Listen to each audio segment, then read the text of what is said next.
пайгамбар салам айтып аткен, силердин араңардан дейт Алла Таала бирөөнү жараттарда дейт. Чындыгында эненин курсагында Алла Таала 40 күн бою дейт уруктук болуп топтолуп коет экен. Уруктук 40 күн. Андан кийин уюган кан алака 40 күн турат экен. Андан кийин бир тиштеметке ошол убакытта турат экен. 40 күн турат экен. Анан бир малака, бир периште жөнөтүлөт экен дагы, ал периште сурайт экен. О Алла, жөнөтүлгөндө о Алла, буга кандай нерсени жазасың? Ал периште субханалла Алла Тааланын жөнүндө сурайт экен. Кайсы нерсени жазасың dedi? 4 калима жазылган буйрук берет экен. Биринчиси рызкыхи, анын рызкысы, экинчиси ажалихи, андан кийин амалихи, андан кийин эмне экен?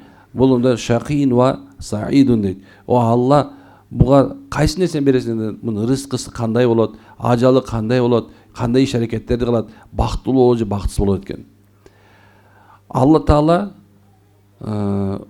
ушундай бир жаратканда жөн жаратпаптыр, көрдүңүзбү? Демек, биздин ичибизде эле мурунтан эле Алла тарабынан субханалла периште жиберип, мына кыргыз айтканда пешенеңе жазылган нерсе бар экен. Ушул нерсени айтканда кээ бирлер мындай акыйдабый дагы маселе чыгат, мындан көп нерсе, тагдыр маселеси чыгат, мындан көп маселе чыгат. Бир айтайын деген нерсем ушул экен да. Кыргызда сөз бар, пешенеңе жазылган. Мына ар бир нерсе башыңа келген нерсеге ыраазы боло турган болсоң, мисалы канча тапсаң дагы, канча таппай аткан болсоң, мен рызкым ушул турбайбы деп ошого ыраазы боло турган болсун. Мисалы көпчүлүктөр аз билем, жанагындай азыраак тап, же болбосо бир иш болбой кала турган болсо, ошонун аркасынан көпчүлүктөр мындай арак ичип кетип аткандар бар, наша чегип кетип атканы бар, кээ бирлер өзүнө чыдап салгандар бар, стресс, депрессия кирип кеткени бар, ажырашып атканы бар, муunu өлүп кетип атканы бар, суицид кылып аткандар бар. Эмне үчүн дегенде бир эле сөзгө да ушу сага берилген рызкы о пешенеңе жазылган экен, ушуга ыраазы бол деген нерсени, ыраазы болуш керек деген нерсеге эме кылбайт да. Бизде мындай тенденция деп коет го, көп убакыттарда көпчүлүктөрү мындай элдердин айдап жүргөн машинесин карап, жашап аткан үйлөрүн карап, мындай бир бала бакырасын карап, мен ушулардай боло албай калдым, аятан көр ушуну кан деген мындай оюнда монда бир жеп турган бир түпөйүл нерсе бар, бөтөнчө эркектерди. Эркек мисалы алса, билесиздер да, эркек биздин маселебиз кандай? Биз эмнекен, мисалы аял киши туура көп нерсени ойлонушу мүмкүн, бир аяна чейин жетпей калышы мүмкүн. Эркек киши болсо эмнекен, ойлонгон нерсеси, ага үй салыш керек, ага субханалла жана машинесин алыш керек, ага деген жана агоротуну караш керек, эл менен мамиле кылыш керек, акча табыш керек, тиги нерсе акчаны карызды бериш керек, карыз алыш керек. Көп да проблемасычы. Мына ошентип атып эмнекен, акырында мында бир кээ бир убакытта аз, кээ бирде көп болот. Мына элди карап отуруп, качан элдерди багат кем дей берет да. Жок, андай эмес. Эгерде кимде ким ушундай айткан жашоосунда болуп аткан мына бетон куюп жүрөбү, бетон куюп жүрөт. Ошо бетон куйганына ыраазы болсо, таксовать этип жүрөбү, таксовать эткенине ыраазы боло турган болсо, мал кайтарып жүрөбү, малчылыгына ыраазы боло турган болсоң, дыйкансыңбы, дыйканчылыкка ыраазы боло турган болсоң, мындай айтканда аз акча табылат, бирок башкача күч колдонулат да бугачы. Аз эле акча табылат, бирок көп убакытыңды коротосуң, көбүрөөк күчүңдү корото турган иштер да буларчы. Кимдеген соодагер мисалы алса туура ал дагы иш кылат, бирок бир нече убакыт ичинде көбүрөөк таап кетиши мүмкүн, туурабы? Же болбосо бир нерсени алып чоң производство алып аткан бизнесмендер болушу мүмкүн, бизнес леди, бизнес вумендер болушу мүмкүн. Булардын маселеси эмнекен, кээ азыраак колдонуп көбүрөөк акча таба алышы мүмкүн. Эми ар кимге ар кандай. Бирок айтайын деген нерсем, аз таап атасың, көп таап атасыңбы? Мына бул жерде пешенеңде бул бир периште, о Алла, мунун рызкысы кандай болот дегенде ушул нерсени жазып койгон экен. Бирок эми биз мына ушул мезгилде, мындай айтканда, илгери кыргызча сөз бар го, жана бирде жигит жөө жүрөт, бирде жигит төө мүнөт дейт, туурабы? Демек ушуга караш керек да. Эмне үчүн карайбыз бул сөзгө? Анткени сен мына бүгүн эчтеке болбой атат, сен бетон куюп эртең билбейсиң. Балким элдерди бетон куйдуруп каласың. Балким сен бүгүн элдерди бетон куйдуруп, балким эртең сен чоң үйдү кура турган адам болуп каласың. Түшүнүп атасыздарбы? Демек субхана биздин рызкыбызда төрөлгөндөн өлгөнгө чейин жазылган ал. Канча грамм суу иче турганыңыздан бери бар нерсе бар. Демек ошол рызкыңдын ичинде эгер сен аракетиңди кыла турган болсоң, тетиякта эмне бар экенин билбейсиң. Ушундай нерсе. Билбейсиң субханалла. Бүгүн нөлсүң, эртең миллионерсиң. Бүгүн миллионерсиң, эртең нөлсүң. Ошойдон эле калып калат деп ойлобогула. Бүгүн кыйналып атасың, кысталып атасың, эми өмүр бою эле кысталбайсың субханалла. Эртең чоң жеңилчилик бар. Бүгүн жыргап жүрөсүң, ушу менен эле дардаңдап өтүп кетем деп ойлобо субханалла. Эртең бир проблема күтүп турушу мүмкүн тияктанчы. Ушундай такыр болбосо дардаңда бүт нерсең дүйнөң бар нерсең бар, бирок Алла Таала ар жагынан эмне экен, балаң менен же кызың менен же бир досуң менен же бир тон же ата энең менен субханалла ошо дүйнөңдүн баардыгын тең дардаңдаган нерсеңдин баарын желиңди чыгарып коюшу мүмкүн экен да. Билбейсиң кандай эмне турган ар жагындачы. Ошол себептен мына бүгүнкү күндө ганимат, мына бүгүнкү күнү каниет билиш керек да. Эгерде бүгүнкү күнү рызкыңда ушул жазылган машала, рызкыңда эмне экен, манту жазылыптыр, бышпаган. Туурабы, билбейсиң. Жоксо пирожки бышпаган пирожки болуп калышы мүмкүн. Критикалап коеюнчу тиякта. Билбейсиң субханалла, жазылып турган нерсеничи. Сен ушуга ыраазы болмакчы, кайф кылып ошону же. Сен күнүгө субханалла эмне экен, тияктан бир жанагында бир жакшы свежий кофени жирафтан алып ичип аткансың да, туурабы? Бияка келсең тирип адамдан башка эчтеке жок экен. Будь любезен, субханалла, ошону ичип кайф алып, эмнеге рахат ала бер, рызкың сен ошол. Шүгүр айтып кала бер да ошондо. Анткени эмне экен, машалла, карасаң эми эмне экен, аята уста эмес экен, же болбосо мубарак кафеси эмес экен, туурабы? Баягы эме боло тургандайчы. Багымда бүт нерсенин бар экен. Жо машалла, мынакей ушундай. Демек ушуга ыраазы болуш керек экен, рызык. Ошо пешинеге жазган нерсе дегенде, деп, ой, пешинеге жазганды көрөбүз да. Дананда кыргызда сонун сөз бар. Эл менен бирге көрөбүз деп, туурабы? Ушуну айтасыңарбы, айтпайсыңарбы? Эл менен унутулуп баратат бул сөзчү, бирок эл менен бирге көрөсүң, чын любой эле нерсеничи. Рызкың эл менен жазылган болсо, эл менен болот. Мындай ушундай сенде бар болсо, менде бар болот деген сөз да. Демек эмне экен, рызкы жөнүндө келгенде Кудай Таала пешине жазды дегенде ушул нерсени караш керек. Анан эми качан өлөм деп проблема кылып ойлогула. Анткени ажалың да онда жазылган. Арнайы нерсе эмес болсо, аята жакшы эле жүрдү, эрте кетип калды да. Сен кайда билесиң эрте кетип калганын? Эмне үчүн сен эрте кетип калды? Эми Кудайга керек экенин алып алды. Кайда билесиң керекпи, керек эмеспи? Аллага эчтеке кереги жок, между прочим. Ушундай сөздөрдү айтышып, мындай өзлөрүнчө бир кейип кепчи жок, субханалла. Ал ушул мезгилде өлмөк, оору менен өлмөк, машине сүзүлүп өлмөк, бактан ичип өлмөк, машинеден суу өлмөк, суга такыр болсо жатып өлмөк, уктап өлүп калмак, билбейсиң сууга чөгүп өлмөк, билбейсиң субханалла. Бирок ошону өлүп калбаштын айласында эмне кылыш керек экен? Мындай айтканда сактанган, Кудай сактанган сактайм дейт деп, эмне экен? Бир аз сактанып коюш керек. 120 менен же болсо мындай 60-90 деп аткан болсо, сен ошо 180 менен учкан менен кетип барсаң, обязательно 60 менен бараткан машина сүзөсүң, туурабы? Башка эмне кыласың? Ким күнөөлүү аны, субханалла. Демек эмне экен? Ажалың да жазылган. Ажалың кантип боло турган, кантип өлө турган жазылган. Эч качан субханалла кейиштин кереги жок, машалла. Эмне экен? Алладан келгенбиз, Аллага кайтып барабыз деген сөз. Мына ушундай. Аллаху акбар. Сен амалың да жазылган. Кандай амал, ошондой амал кыла алдың мына аз моментте.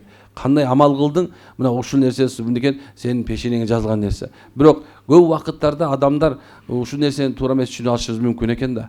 Жашообуз биз үчүн эмнеге берилген десе, аракет кылуу үчүн берилген. Акылдуулар акыл жүгүртүү үчүн берилген жашоо.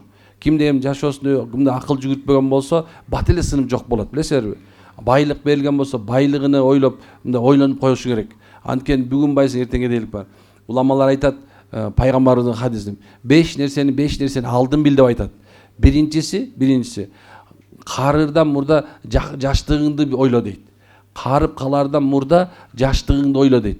Жаштыгыңды туура өткөзүшүң керек. Илим, билим, тажрыйба алуу, субханалла, жашоодогу бир оорчулуктарды көтөрө билүүгө даярдык көрүш керек. Карып калганда бул нерсе болбойт. Мынакей көп убактарда жанагындай жаштар бар, мынакей жаңы үйлөнгөн, сонун жашоодо жашай турган мезгилде мынакей бири-бирин жеп, ит менен мышык болуп жашоодо бири-бирин жеп аткандар андан көп, туурабы? Бүгүн эле келет ал, бүгүн эле жаштыгың, бүгүн тестостерону бүгүн көтөрүлүп турат. Эртең бир мез убактанчы, керек болсо нерв иштеткенде эркек тестостерон жок дагы болду. Эркек болбой калат уже, субханалла. Айгыр болбой ат болуп калат ал, билесиңер ушуну? Ошол себептен айтат, жаш кезиңде эмнекен ошол нерсең нервиңди сакта, сабырдуу болгонду үйрөн, берген Кудай Таала берген нерсени, акылыңды мындай бир туура колдон, тил үйрөн, илим үйрөн, эл жерди көр, машалла. Атың барды эл тааны, атаң барды мындай, атың барды жер тааны, атаң барды эл тааны бекер айтылбаса керек да, туурабы? Демек ушул нерсени мындай колдонуш керек. Бул убакыттуу берилген нерсе да. Аллаху акбар. Демек ушул экен, эмнекен амалдын баардыгы тең Алла тарабынан жазылган нерсе. Бирөөнүн рызкысын Алла Америкага жазып коюптур. Кетти.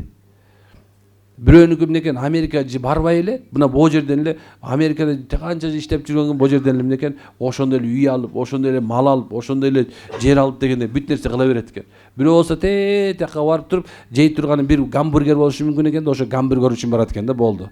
Гамбургерден башка эч нерсе жебей, мынекей кайра келет экен, субханалла. Болот атка туруп, каяка бардыңыз Россия, барбай эле койсуң, Домодедовдон бери көздө колой атка туруп, кайрачы, туура молдоки барбай эле койсом болмок, кантип билдиңиз эле дейт. Билген эмесмин, көргөм эмеден тиги интернеттен кыргыздар колап тур дейсиң. Ошондой. Демек, бактылык да бактсыздык да Алла тарабынан жазылган. Бактылык мындай чоң мындай кенен тема. Бирок чыныгы бактылык бир гана динде тургандар. Муну унутпагыла. Намаз окуп аткан адам бактылуу деп айтам мен дайыма. Зекет берип жүргөн адам бактылуу, субханалла. Ажылык кылып аткан адам бактылуу, субханалла. Орозо кармап аткан адам бактылуу. Чын дүйнөгө ишенген, тозок менен бейишке ишенген адам бактылуу. Муну унутпагыла, субханалла. Калган нерсенин баардыгы тең вактылуу нерселерден. Вактылуу, субханалла. Муну унутпагыла. Эмне үчүн айтам, анткени себеп, эгерде бактылыкту жаштыктан издесең, эмнекен жаштыгың өтүп баратат. Жаштыкты аялдан издеген болсоң, субханалла, күчүң кетип баратат. Эгер баладан издеген болсоң, балаңы чоңоюп сага акыл үйрөтүп баратат. Эгер достордон издеген болсо, сен ага качан колуңа жок болуп калганда билесиң. Кимдин кандай экендигин. Мына о жерде почти 70% билесиңер. Колуңарда качан бар болуп турганда канча досуңар бар эле, субханалла, жаштан көп болчу. Качан колуңда жок болор менен таза экениңди билдиң да турабы? Эч ким жок калды. Сени колдогон эч ким жок. Бир эле аялың калып калды да, болду. Ито араң турат, чалчы. Ушундай да. Ошондой. Бага кыргызда сөз бекерин айтылган эмес да. Бул эркекте, субханалла, эркекте колунда жок болуп калганда билет жандагы ким экендигичи. Ага чейин болсо тегерен, эбиреп, жебиреп, сенден өткөн катта жок деп, субханалла, айтып аткандар толтура. Качан колунда жок болуп калганда билет ким экениңдичи. Ошол себептен эмне экен, мен дайыма айтып берем, ай, туугандар, колуңда жок болуп калды, бүгүн банкрот болдуң да, эчтекен калбай калды. Мына бүгүн банкрот болдуң, субханалла. Бүт баарын кетти, жок болду. Бирок сенинчи мындай бир чыгыңды, ыгыңды эч ким алып койгон жок, унутпа. Сен дагы деле болсо мал кайтарганды билесиң, дагы деле болсо бизнес кылганды билесиң, дагы деле болсо жашоодон сен тажрыйбаны алгансың, субханалла. Буну менен бүтүп калган жок жашооң. Деген бактылык, субханалла, эмнеке байлыктын көптүгүндө дагы эмес. Бул жерде араңарда байлар бар, айыба байлар, кулагыма шыбырап кетип, молдок эмне кылып берейин депчи. Ана мындай карасаң, субханалла, ошо байлыгын уже каяка ороторун бере албаган адам эмес. Ал түшүндү байлык ден соолугу жок, кереги жок экенинчи. Ден соолугуң жок болсо, байлыгың бир тыйын. Башың каңгырап оор, эртең менен турсаң башың ооруса, кечке чейин баш ооруган болсочу, сенин байлыгың кимге? Кимге байлыгың? Демек, байлык бактылык байлыкта дагы эмес экен. Байлык, субхан, бийликте да эмес экен. Бийликте отуруп, 10 жыл бир кресло отурган адам жумуштан алып койсо, стресс, депрессия болуп, муну өлүп атпай канчасы. Дары ичип алган андан көп, ара ачып кеткен андан көп, субханалла. Демек, бийлик, мансап дагы байлык эмес. Бактылык эмес, субханалла. Бактылык эмне экен? Бир Алла тараптан келген жүрөгүңдө тынчтык. Бир гана нерсе алып келет, жүрөгүңдө айтып коеюн. Жүрөгүңөргө тынчтыкты бир гана нерсе алып келет. Бир гана нерсе. Бул дин. Башка нерседе, субханалла, жүрөгүңө тынчтык таппайсың. Намазга турганда тынчтык таап атасың анда, турабы? Мен көбүн көрөм, мындай кимдин телефонун кармап туруп, Инстаграмды ачып турчу, кимдин эмне көрүп атканын билсең болот да. Жизнь недолговечна. Будь в нем как путник деп карасаң жалып турат. Бул стресске чыгып калыпсың да.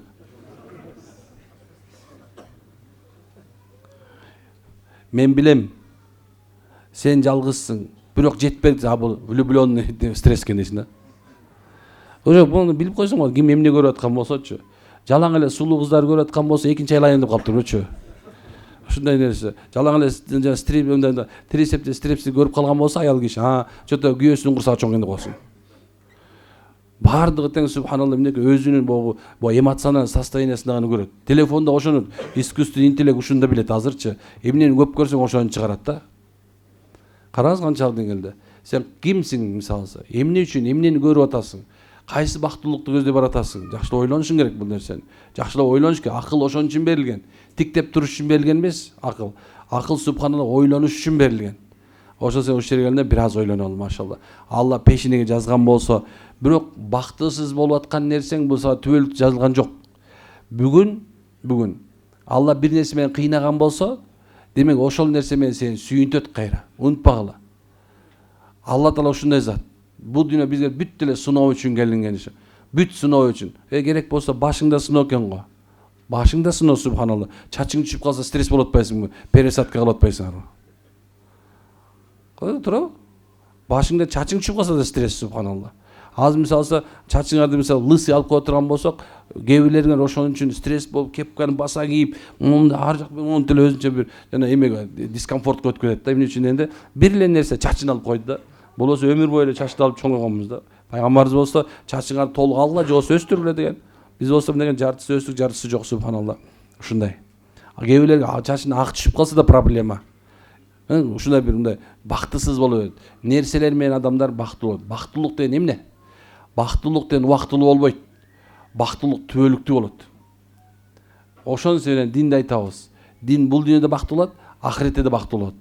Адам бул дүйнөдө бактылык издеп субханалла жанагындай бир байлыкка, сулуулукка, дагы бир нерсеге умтулган болсо, ага жетиши мүмкүн.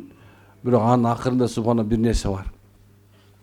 Байлыктын пайдасы жок экенин билесиң, сулуулугунун кеткенин билесиң.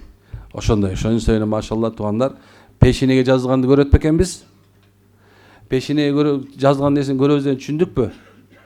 Демек некен ушуга көңүл бургула. Мындай жакшылап ойлонуп көрсөң, мындай бир болбогон нерсеге стрессиң да. Мындай жакшылап ойлонуп көрсөң, вообще кереги жок анычы. Мындай карасаң, мындай эрди катын ызычы болот, ызычы болот. Мындай карасаң, биян карайсың, биян карайсың, биян карайсың. Эмне болду?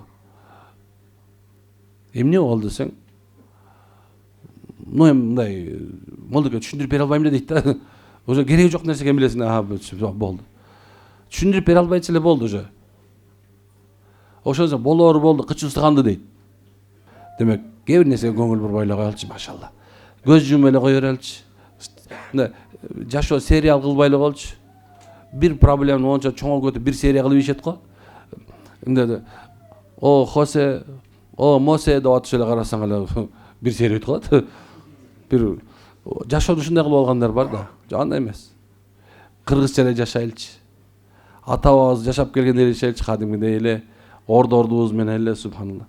Аш көп болсо каада көп болуп, курсага тойгондо адамдар эмне кыларын билбей, жалаң эле субханалла мамиле менен сүйүү менен дагы бирдемке, анан тигиндей мындай жалаң эле ошо менен алип болуп калды. Кээ бирде коркунучтуу болуп кетет да. Кийинки балдар төрөлөр деле тименен илүү биштеп төрөлөр окшойт деп койсуң. Чын. Ушул нерсе коркунучтуу болуп бартат азырчы. Абдан коркунучтуу субханалла. Мейлем, калган Кудайдын колунда. Кудай деген кур калбайт. Кудайсыз курайдын башы кыймылдабайт. Баардык нерсе Кудайдан экен субханалла. Демек ушуну да баардык нерсе Кудайдан. Качканда Кудай дейт, кууганда Кудай дейт. Демек жакшы жаман баары Кудайдан экен да. Эч нерсе сенин каалооң менен болгон жок. Сен субханалла ниет кылдың, Алла сенин каалооңду түзүп берди. Ошон жакшы ниет кылалчы. Оңолом, өсөм, жакшы болот, үй бүлөм оңолот, машалла, кайтып келет, жарашабыз, машалла, жараша албай калса эмне кылабыз? Жашоонун тээни башкача баштайын, жаңыча баштайын деген ой менен жүрөлчү дайымачы. Жашоомду мен бүгүн башкача баштайм.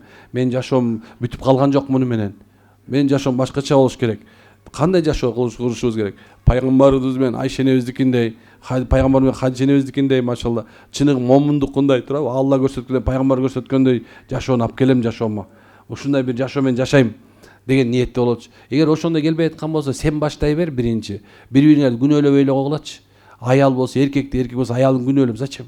Эмне күнөөлөйсүңөр? Эмне пайда таптыңар анданчы? Күнөөлөдүң, бир жашооң өтүп атат. Ар бир күнүң жашооң өтүп атат.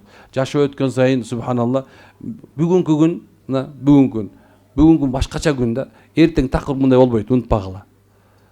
Эч качан такыр мындай болбойт. Аллаху акбар. Айтпа дөгүлө. Ошол себептен эмне кылабыз? Биринчи кадам кылгандар утат дайыма. Кандай кадам кылган? Жакшы кадам кылгандар. Жарашууга, оңолууга, өзгөрүүгө биринчи кадам койгон адам. Ал эми сиз менен биз болсо, эгер баарын жагы жакшы төп келишип турган болсо, анда Алла Таала Куранда айткандай, жакшылыкта жана такыбачылыкта бири-бириңе жардам бергиле дейт.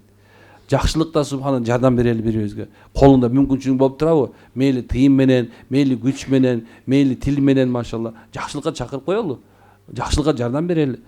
Бир адам субхана такыбачылыкты, динди биле албай аткан, дин билген болсоң, ага такыбачылык, намаз мындай окуйт, муну мындай кылат деп чакырып коелу, Алланын жолуна чакырып коелу. Биз Алла да айтып атпайбы? Алла Таала айтып атат, жардам бергиле дейт. Жардам берели, машалла. Тууганчылык жүзүп кеткен болсоң, тууганың менен кайыр мамилеңди оңдо. Эмне дейбиз башка? Оңдогондон башка эчтеке кыла албайбыз бул дүйнөдө.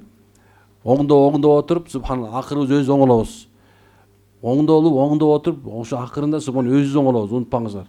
Машалла, аксакалдай жардам берсин, орто жаштагыдай берсин. Сен ата болгон болсоң, балаңа жакшы насааттарды берген. Мына сенин ишиң ушул эки. Балалуу болуштан максат, у меня дочка, у меня сын родился деп машиналар кызып, кыйкырып өкүрүп өтүп кетиш эмес. Субхана, эми ошо төрөлгөндөн кийин ошону чыныгы достойный деп коебуз, мындай үммөткө, коомго ушундай бир, кандай десем, пайдасы тие турган бир баланы тарбиялап чоңойтуш, мына ошол достойный болуп эсептелет, башка нерсе эмес. Аракет кылабызбы иншалла?